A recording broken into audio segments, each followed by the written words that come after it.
Medieval India, Concept of Kingship and the Nature of Administration. മധ്യകാല India, രാജസങ്കല്പവും ഭരണരീതിയും. ഈ ഒരു ചാപ്റ്ററില് കുറച്ച് കാര്യങ്ങൾ നമ്മൾ പഠിച്ചു കഴിഞ്ഞു അല്ലെ. എന്താ നമ്മൾ പഠിച്ചിട്ടുണ്ടായിരുന്നത്? സുൽത്താനേറ്റ് ഡൈനസ്റ്റിയാണ് നമ്മൾ പഠിച്ചുകൊണ്ടിരുന്നത്. സുൽത്താനേറ്റ് ഡൈനസ്റ്റി പറഞ്ഞ സമയത്ത് നമ്മള് അവിടത്തെ അഡ്മിനിസ്ട്രേറ്റീവ് സിസ്റ്റത്തെ കുറിച്ച് പഠിച്ചു. സെൻട്രൽ അഡ്മിനിസ്ട്രേറ്റീവ് സിസ്റ്റവും അതുപോലെ തന്നെ ലോക്കൽ അഡ്മിനിസ്ട്രേഷനും നമ്മൾ പഠിച്ചിട്ടുണ്ടായിരുന്നു അല്ലെ. കേന്ദ്രീകൃത ഭരണത്തെക്കുറിച്ചും അതുപോലെ പ്രാദേശിക ഭരണത്തെക്കുറിച്ചും നമ്മൾ എന്ത് ചെയ്തു നോക്കി. നെക്സ്റ്റ് നമുക്ക് നോക്കാനുള്ളത് ഇക്ത സിസ്റ്റം അഥവാ ഇക്ത സമ്പ്രദായം. എന്താണ് ഇക്ത സിസ്റ്റം നോക്കുക. സുൽത്താനേറ്റ് പീരിയഡിന്റെ ബിഗിനിങ്ങില് കൺട്രിയെ ഡിഫറെന്റ് പാർട്ടുകളായിട്ട് ഡിവൈഡ് ചെയ്തു. സുൽത്താനേറ്റ് പീരിയഡിന്റെ ആദ്യത്തില് രാജ്യത്തെ വ്യത്യസ്ത ഭാഗങ്ങളാക്കിയിട്ട് ഡിവൈഡ് ചെയ്തു. ദെൻ ഡിവൈഡ് ചെയ്തിട്ടുള്ള ഈ ഡിഫറെന്റ് പാർട്ടുകളെ കൺട്രിയുടെ ഈ വ്യത്യസ്തമായിട്ടുള്ള ഭാഗങ്ങളെ മിലിറ്ററി കമാൻഡേഴ്സ് ആയിട്ടുള്ള നോബിൾസിനെ ഏൽപ്പിക്കുകയാണ്. ആരെ ഏൽപ്പിച്ചു? മിലിറ്ററി കമാൻഡേഴ്സ് ആയിട്ടുള്ള അഥവാ സൈനിക മേധാവികളായിട്ടുള്ള പ്രഭുക്കന്മാരെ ഏൽപ്പിച്ചു. എന്താ പറഞ്ഞത്? സുൽത്താനേറ്റ് പീരിയഡിന്റെ ബിഗിനിങ്ങില് കൺട്രിയെ വ്യത്യസ്ത ഭാഗങ്ങളാക്കിയിട്ട് ഡിവൈഡ് ചെയ്തു. ശേഷം എന്താ ചെയ്തത്? ഈ വ്യത്യസ്തമായിട്ടുള്ള ഭാഗങ്ങളാക്കിയിട്ട് ഡിവൈഡ് ചെയ്തതിനെ എന്ത് ചെയ്യാണ്? മിലിറ്ററി കമാൻഡേഴ്സ് ആയിട്ടുള്ള നോബിൾസിനെ അല്ലെങ്കിൽ പ്രഭുക്കന്മാരെ ഏൽപ്പിച്ചു. ഇങ്ങനെ ഡിവൈഡ് ചെയ്തിട്ടുള്ള ഡിവിഷന് അറിയപ്പെടുന്ന പേരാണ് ഇക്താസ്. എന്താണ്? ഇത്തരത്തില് ഡിവൈഡ് ചെയ്തിട്ടുള്ള പ്രദേശങ്ങളെ ഇക്ത എന്ന പേരില് അറിയപ്പെടുന്നു. ഇക്ത. എന്നാല് ഇങ്ങനെ ഡിവൈഡ് ചെയ്തിട്ടുള്ള ഈ ഡിഫറെന്റ് പാർട്സിലെ ഹോൾഡേഴ്സിനെ അല്ലെങ്കിൽ കൈവശം വെക്കുന്നവരെ അറിയപ്പെടുന്ന പേരാണ് ഇക്താദാർ, മുക്തി ആൻഡ് വാലി. നോക്കുക. These divisions were known as ഇക്താസ് and their holders were known in different names as ഇക്താദാർ, മുക്തി ആൻഡ് വാലി. എന്താ പറയുന്നത്? ഡിവൈഡ് ചെയ്തിട്ടുള്ള ഈ പ്രദേശങ്ങളെ ഇക്ത എന്നും അവ കൈവശം വെച്ചിരുന്നവരെ അതായത് ഹോൾഡേഴ്സിനെ ഇക്താദാർ, മുക്തി, വാലി എന്നീ പേരുകളിലുമാണ് അറിയപ്പെടുന്നത്. ഇതില് ഇക്താദാസിന്റെ അതായത് ലാൻഡ് ഹോൾഡർ ആയിട്ടുള്ള ഇക്താദാസിന്റെ ഡ്യൂട്ടിയിൽ പെട്ടതായിരുന്നു റവന്യൂ കളക്ഷൻ ആൻഡ് ജുഡീഷ്യൽ അഡ്മിനിസ്ട്രേഷന്. എന്തൊക്കെയാണ്? Revenue collection and judicial administration. നികുതി പിരിക്കുക, അതുപോലെ തന്നെ ക്രമസമാധാനം പാലിക്കുക. ഇത് രണ്ടും ആരുടെ ഡ്യൂട്ടിയിൽ പെട്ടതായിരുന്നു? ഇക്താദാസിന്റെ ഡ്യൂട്ടിയിൽ പെട്ടതായിരുന്നു. ഇക്താദാർ എന്ന് പറഞ്ഞിട്ടുണ്ടെങ്കിൽ ആരായിരുന്നു? ലാൻഡ് അല്ലെങ്കിൽ പ്രദേശങ്ങളെ എന്ത് ചെയ്യുന്ന ഹോൾഡേഴ്സ് ആണ്, കൈവശം വെക്കുന്നവരെയാണ് ഇക്താദാർ എന്ന് അറിയപ്പെട്ടിരുന്നത്. അതുപോലെ തന്നെ മുക്തിയുണ്ട്, വാലിയുണ്ട് അല്ലെ. അപ്പോ ആരുടെ? ഇക്താദാസിന്റെ ഡ്യൂട്ടീസില് പെട്ടതാണ് എന്ത്? The revenue collection and judicial administration. നികുതി പിരിവ്, അതുപോലെ ക്രമസമാധാനം പാലിക്കുക. ഇക്താദാസിന്റെ രണ്ട് ഡ്യൂട്ടീനെ നമ്മൾ പറഞ്ഞു അല്ലെ. ഇത് കൂടാതെ അവരുടെ അടുത്ത് ഒരു ഡ്യൂട്ടി കൂടി ഉണ്ടായിരുന്നു. എന്തായിരുന്നു അത്? നോക്കുക. They were also duty bound to maintain an army of their own. എന്താ പറയുന്നത്? അവര് സ്വന്തമായിട്ട് ഒരു സൈന്യത്തെ നിലനിർത്തണമായിരുന്നു. ഇക്താദാസ് അവര് സ്വന്തമായിട്ട് maintain an army of their own, സ്വന്തമായിട്ട് ഒരു ആർമിയെ അവര് നിലനിർത്തിക്കൊണ്ടു പോകണമായിരുന്നു. ഇതും ആരുടെ ഡ്യൂട്ടിയിൽ പെട്ടതാണ്? ഇക്താദാസിന്റെ ഡ്യൂട്ടിയിൽ പെട്ടതാണ്. ഇക്താദാസിന്റെ ഡ്യൂട്ടിയിൽ പെട്ട ഒന്നാണ് എന്തെന്ന് പറഞ്ഞത്? റവന്യൂ കളക്ഷന് അല്ലെ, നികുതി പിരിച്ചെടുക്കുക. ഇങ്ങനെ പിരിച്ചെടുത്തിട്ടുള്ള റവന്യൂ ഇക്തകളിൽ നിന്നും, ഇക്ത എന്ന് പറഞ്ഞിട്ടുണ്ടെങ്കിൽ എന്താണ്, ഡിവൈഡ് ചെയ്തിട്ടുള്ള പ്രദേശങ്ങളാണ് എന്തെന്ന് പറയുന്നത്, ഇക്ത എന്ന് പറയുന്നത്. ഇങ്ങനെ ഇക്തകളിൽ നിന്നും കളക്ട് ചെയ്യുന്ന റവന്യൂവിന്റെ ഒരു ഭാഗത്തെ ഇവര് ഓൺ എക്സ്പെൻസ്, അവരുടെ സ്വന്തം ചിലവുകൾക്ക് വേണ്ടിയിട്ട് ഉപയോഗിക്കുമായിരുന്നു. ആര്? ഇക്താദാസ് ഇക്തകളിൽ നിന്നും പിരിച്ചു കിട്ടുന്ന തുകയുടെ ഒരു ഭാഗം സ്വന്തം ചിലവിന് വേണ്ടിയിട്ട് ഉപയോഗിക്കുമായിരുന്നു. And the rest of conducting the administration, ബാക്കി വരുന്നത് എന്തിനു വേണ്ടിയിട്ടും, അഡ്മിനിസ്ട്രേഷന് വേണ്ടിയിട്ട്, ഭരണകാര്യങ്ങൾക്ക് വേണ്ടിയിട്ടുമാണ് ഉപയോഗിച്ചിരുന്നത്. പക്ഷേ they were not provided with independent authority. ഇവർക്ക് എന്തുണ്ടായിരുന്നില്ല? ഇക്താദാസിന് ഇൻഡിപെൻഡന്റ് അതോറിറ്റി അല്ലെങ്കിൽ സ്വതന്ത്രമായ അധികാരം നൽകിയിരുന്നില്ല. ഒരു ഇൻഡിപെൻഡന്റ് അതോറിറ്റി ആർക്ക് ഉണ്ടായിരുന്നില്ല? ഇക്താദാസിന് പ്രൊവൈഡ് ചെയ്തിട്ട് ഉണ്ടായിരുന്നില്ല. ദെൻ സെൻട്രൽ അഡ്മിനിസ്ട്രേഷന് ബിക്കം സ്ട്രോങ്. കേന്ദ്രഭരണം ശക്തിയാർജിച്ചു. എന്തുണ്ടായത്? കേന്ദ്രഭരണം ശക്തിയാർജിച്ചു. നോക്കുക, when the administration at the center becomes strong, കേന്ദ്രഭരണം ശക്തിയാർജിക്കുകയും അതോടൊപ്പം തന്നെ the authority of ഇക്താദാസ് got restricted. എന്തായി? ഇക്താദാർമാരുടെ അധികാരം നിയന്ത്രിക്കപ്പെടുകയും ചെയ്തു. എന്ത് വന്നപ്പോ? സെൻട്രൽ അഡ്മിനിസ്ട്രേഷന് സ്ട്രോങ് ആവുകയും ഇക്താദാർമാരുടെ അധികാരത്തെ, അതോറിറ്റിയെ എന്താക്കുകയും ചെയ്തു? റെസ്ട്രിക്ട് ചെയ്തു അല്ലെങ്കിൽ നിയന്ത്രിക്കപ്പെടുകയും ചെയ്തു. ഇങ്ങനെ വന്നിട്ടുള്ള ഇക്താസ് എന്ന് പറഞ്ഞിട്ടുണ്ടെങ്കിൽ എന്താണെന്നാ നമ്മൾ പഠിച്ചത്?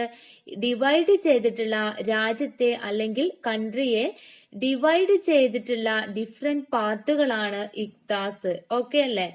ഈ ഇക്താസുകളാണ് ലേറ്റർ ബിക്കം ദ പ്രൊവിൻസസ്. എന്തായി മാറിയിട്ടുള്ളത്? പിന്നീട് പ്രവിശ്യകളായിട്ട് മാറിയത്. ഇക്തകളാണ് പിന്നീട് എന്തായി മാറിയത്?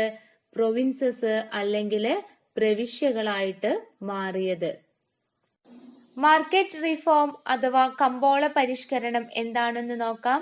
ഡൽഹിയിലെ സുൽത്താനേറ്റ് റൂള് ഒരു സ്ട്രോങ് ആർമിയുടെ ബേസിലായിരുന്നു നിലനിന്നിരുന്നത്. ഡൽഹിയിലെ സൽത്തനത്ത് ഭരണം ഒരു സ്ട്രോങ് ആർമി അല്ലെങ്കിൽ ശക്തമായിട്ടുള്ള സൈനിക ശക്തിയിലായിരുന്നു നിലനിന്നിട്ടുണ്ടായിരുന്നത്. അതായത് സുൽത്താൻമാര് എല്ലായ്പ്പോഴും ഒരു വെൽ എക്യുപ്ഡ് ആർമി, വളരെ ശക്തമായ സൈന്യത്തെ സദാ സന്നദ്ധമാക്കി നിലനിർത്താന് ശ്രദ്ധിച്ചിരുന്നു. സുൽത്താൻമാര് എല്ലായ്പ്പോഴും ഒരു വെൽ സ്ട്രോങ് ആയിട്ടുള്ള ആർമിനെ നിലനിർത്താന്, മെയിൻറ്റെയിൻ ചെയ്ത് കൊണ്ടുപോവാന് ശ്രദ്ധിച്ചിട്ടുണ്ടായിരുന്നു. നമ്മൾ പറഞ്ഞു സുൽത്താനേറ്റ് റൂളില് അവർക്ക് ഒരു സ്ട്രോങ് ആയിട്ടുള്ള ആർമിനെ വളരെ അത്യാവശ്യമായിരുന്നു എന്ന്. അതായത് ഓൾവേസ് അവര് ഒരു ആർമിനെ മെയിൻറ്റെയിൻ ചെയ്ത് കൊണ്ടുപോവാന് എന്തായിരുന്നു ശ്രദ്ധിച്ചിരുന്നു എന്ന് പറഞ്ഞു. അതിനു വേണ്ടിയിട്ട് അലാവുദ്ദീൻ ഖൽജി കൊണ്ടുവന്നതാണ് മാർക്കറ്റ് റെഗുലേഷൻ അഥവാ കമ്പോള നിയന്ത്രണം. എന്താണ് മാർക്കറ്റ് റെഗുലേഷൻ എന്ന് നോക്കാം. Maintain A large army with less expenditure. എന്താ പറയണത്? കുറഞ്ഞ ചെലവില് വലിയൊരു സൈന്യത്തെ നിലനിർത്തുക. കുറഞ്ഞ ചെലവില് വലിയൊരു സൈന്യത്തെ നിലനിർത്തുക. Maintain A large army with less expenditure. ഈ ഒരു ഇന്റൻഷനോട് കൂടിയിട്ട് അലാവുദ്ദീൻ ഖൽജി കൊണ്ടുവന്ന റിഫോമാണ് മാർക്കറ്റ് റെഗുലേഷൻ അഥവാ കമ്പോള നിയന്ത്രണം. സുൽത്താൻസ് ഓൾവേസ് ഒരു മിലിറ്ററിനെ മെയിൻറ്റെയിൻ ചെയ്ത് കൊണ്ടുപോകുമ്പോൾ അവരില് മിലിറ്ററിയുടെ എക്സ്പെൻഡിച്ചർ ഉണ്ടാവാനുള്ള സാധ്യതയുണ്ട് അല്ലെ. അപ്പോ ഈ മിലിറ്ററി എക്സ്പെൻഡിച്ചർ റെഡ്യൂസ് ചെയ്യുക എന്നുള്ളത് അത്യാവശ്യമായിരുന്നു. മിലിറ്ററിയുടെ എക്സ്പെൻഡിച്ചർ റെഡ്യൂസ് ചെയ്യുക എന്നുള്ളത് എന്തായിരുന്നു? ആവശ്യമായിരുന്നു. സൈനിക ചെലവ് കുറക്കുക എന്നുള്ളത് ആവശ്യമായിരുന്നു. അതുകൊണ്ട് തന്നെ മിലിറ്ററി എക്സ്പെൻഡിച്ചർ റെഡ്യൂസ് ചെയ്യുന്നതിന് വേണ്ടിയിട്ട് കമ്മോഡിറ്റീസിന്റെ പ്രൈസിനെ കൺട്രോൾ ചെയ്യുക എന്നത് ആവശ്യമായിട്ട് വന്നു. മിലിറ്ററിയുടെ എക്സ്പെൻഡിച്ചർ അല്ലെങ്കിൽ ചിലവുകളെ നിയന്ത്രിക്കുന്നതിന് വേണ്ടിയിട്ട് ആവശ്യ സാധനങ്ങളുടെ വില നിയന്ത്രിക്കേണ്ടത് അത്യാവശ്യമായിട്ട് വന്നു. ഇതിന്റെ ഭാഗമായിട്ട് എസൻഷ്യൽ കമ്മോഡിറ്റീസിന്റെ പ്രൈസ് ഗവൺമെന്റ് ഫിക്സഡ് ചെയ്തു. എസൻഷ്യൽ കമ്മോഡിറ്റീസിന്റെ പ്രൈസ് ഗവൺമെന്റ് എന്ത് ചെയ്യാണ്? ഫിക്സ് ചെയ്യാണ്. ആവശ്യ സാധനങ്ങളുടെ വില ഗവൺമെന്റ് നിശ്ചയിച്ചു. ഇങ്ങനെ വന്നപ്പോ മെർച്ചന്റ്സ് അല്ലെങ്കിൽ വ്യാപാരികള് ഗവൺമെന്റ് ഫിക്സ് ചെയ്തിട്ടുള്ള പ്രൈസിന് അവരുടെ പ്രൊഡക്ട്സ് സെല്ല് ചെയ്യുന്നതിന് നിർബന്ധിതരായി.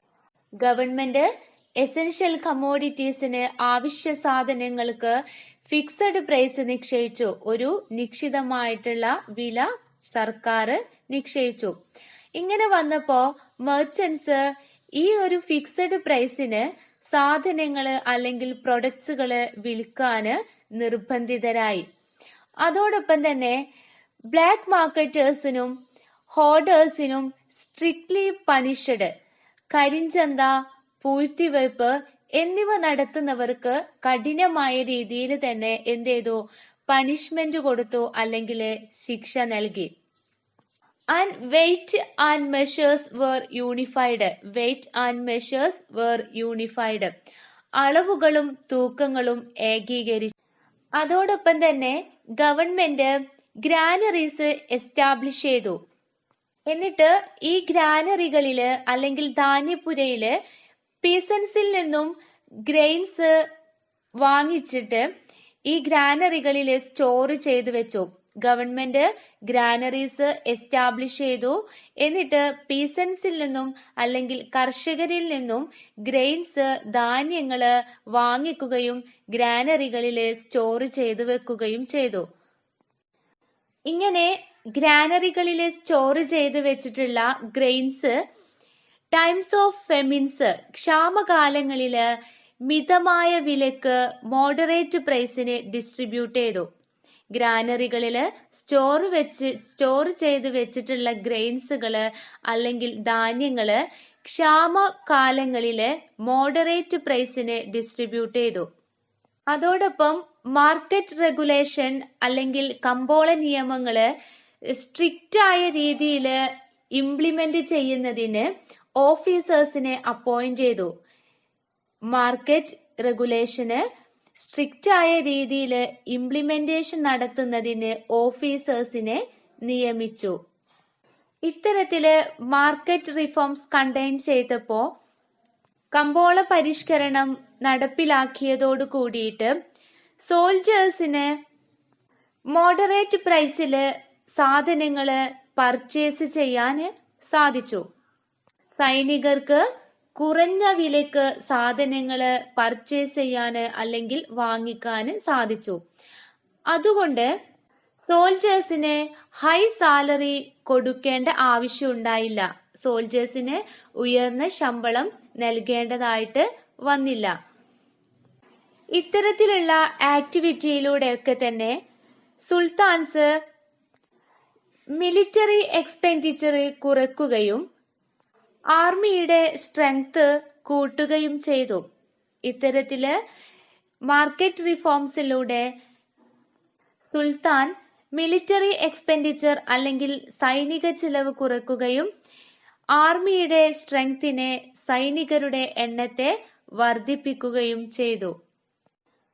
ഇവിടെ ഒരു ക്വസ്റ്റ്യൻ കൊടുത്തിട്ടുണ്ട്.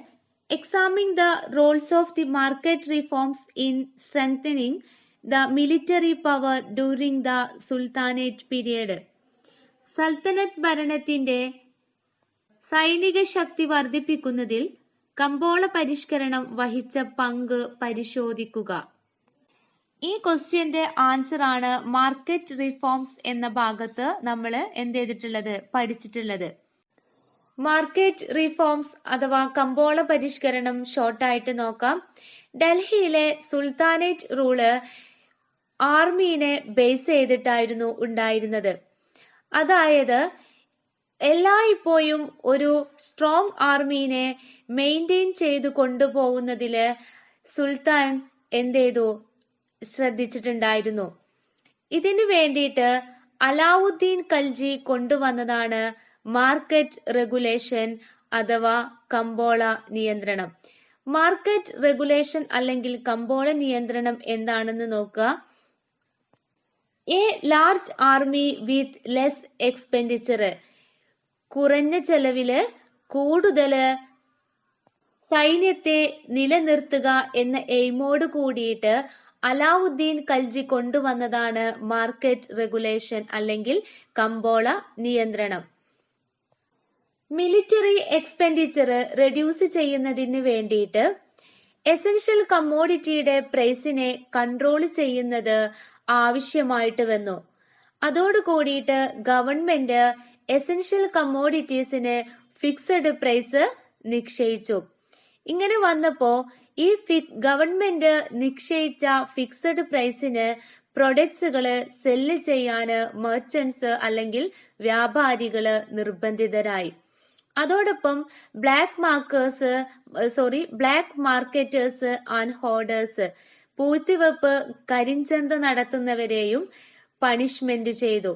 അതുപോലെ തന്നെ measures and weights were unified, അളവുകളും തൂക്കങ്ങളും ഏകീകരിച്ചു.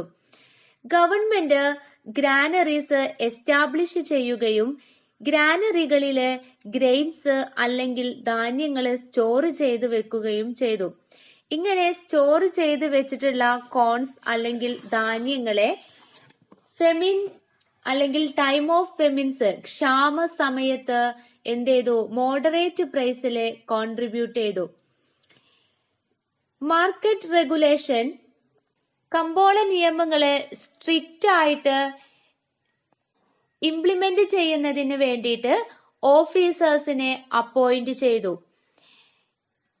ഇത്തരത്തില് മാർക്കറ്റ് റിഫോംസ് അല്ലെങ്കിൽ കമ്പോള പരിഷ്കരണം നടത്തിയതോട് കൂടിയിട്ട് സോൾജേഴ്സിന് കമ്മോഡിറ്റികള് മോഡറേറ്റ് പ്രൈസില് പർച്ചേസ് ചെയ്യുവാനും അതുപോലെ തന്നെ ഹൈ സാലറീസ് സോൾജേഴ്സിന് നൽകേണ്ടത് ആവശ്യമുണ്ടാവാതെ വരികയും ചെയ്തു.